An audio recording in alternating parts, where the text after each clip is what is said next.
Next question in the chat. I noticed that there's a few people that have taught through Zoom. Kevin Applegate's on here, Dave Stetson, Bob Hershey, probably a few others that I'm missing. Maybe I don't know if there's any others, but somebody's worried about their skill level not being good enough and being able to keep up in Zoom classes. And they're a little intimidated by the learning from those classes.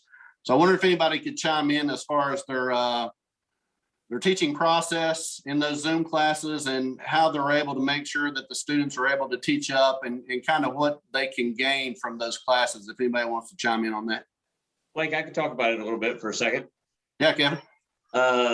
Mainly because, as I think I've said on here before, you know, I was the guy who was pretty vocal saying it wouldn't work in the beginning. I just didn't see how that could be possible.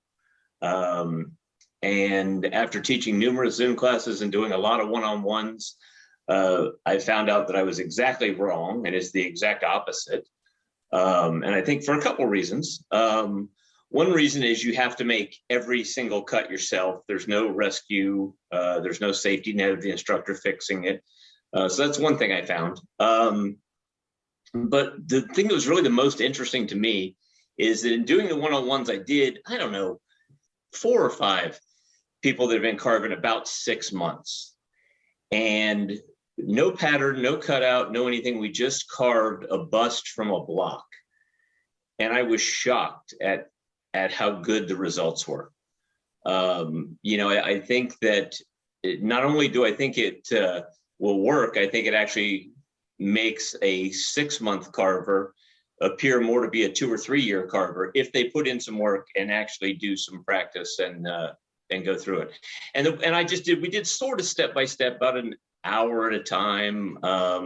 You know, I would demonstrate and they would cut a little bit. Sometimes I'd let them record it so they could go back and watch it again. But I thought it worked out really well, and I think they should jump in if they're thinking about it. Yeah, I agree with you, Kevin. I've taken several classes, taken one of your classes and a few from Dave and some other instructors. And I definitely guarantee that you'll be able to better your skills and see all of the cuts and all of the work that the instructor's doing. So I highly encourage those classes